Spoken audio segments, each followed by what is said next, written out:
देखिए, इसमें पाकिस्तान और भारत की एग्रीमेंट मौजूद है 1988 में आई थिंक, और फिर 90 और उस एग्रीमेंट्स में ये है कि पिछले हम तकरीबन 34 ईयर्स से भारत और पाकिस्तान एक दूसरे के साथ जो न्यूक्लियर साइट्स हैं, जो इंस्टॉलेशंस हैं, उनकी लिस्टें शेयर करते हैं ऑन जनवरी 1 एवरी ईयर।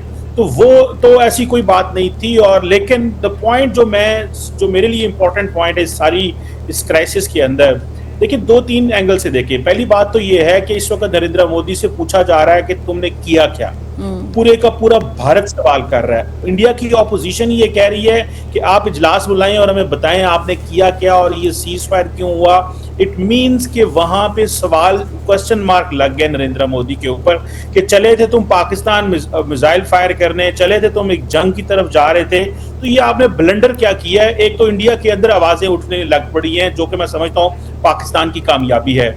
दूसरा जो इंपॉर्टेंट चीज है, जैसे मैंने कहा, उनकी अपोजिशन उनसे पूछ रही है कि आपने क्या किया, लेकिन एक बड़ी अहम बात है जिसके ऊपर बात नहीं हो रही, वो ये है कि इंडिया ये जो न्यू नॉर्मल बना रहा है कि अगर इंडिया के अंदर कहीं पे कोई वाकया होता है तो वो पाकिस्तान के ऊपर हमला करेगा। मैं समझता हूँ इसको सीरियस लेके कि जो ब्लफ कॉल कर रहे हैं, ब्लफ है ये, और इस ब्लफ का जवाब हम तो आपको पता है जिस तरह हमने भी दिया है, इस पे बात करनी चाहिए। एंड सबसे इंपॉर्टेंट बात, भाई इस वक्त पाकिस्तान के अंदर बीएलए को, टीटीपी को, बहुत सारी जो इधर दहशतगर्द जमातें हैं, उनको ओपनली स्पॉन्सर किया जा रहा है। उनका मीडिया कहता है अगर हमने इस चीज को हाईलाइट ना किया, जो कि मुझे खदशा है, जो कि हमारा माजी का रिकॉर्ड ये है कि हम इन दहशतगर्द जमातों से लड़ते रहते हैं, लेकिन इनके जो टेरर इनको फाइनेंस करने वाले हैं, इनको पैसा देने वाले हैं, इनको वेपन देने वाले हैं, हम उन तक नहीं पहुंचते। और हम इसको डोमेस्टिकली अपनी इसी डिबेट में लगे रहते हैं कि टीटीपी और बीएलए को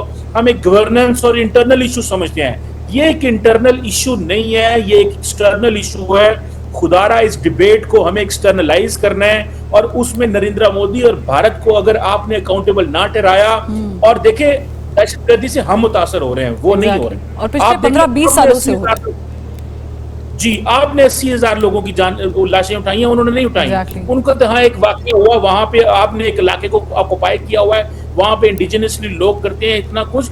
तो सवाल सिर्फ ये है कि हम मुतासर हैं, और हमारा इस इशू के ऊपर एक कंसेंसस होना चाहिए और दुनिया को हाईलाइट करें।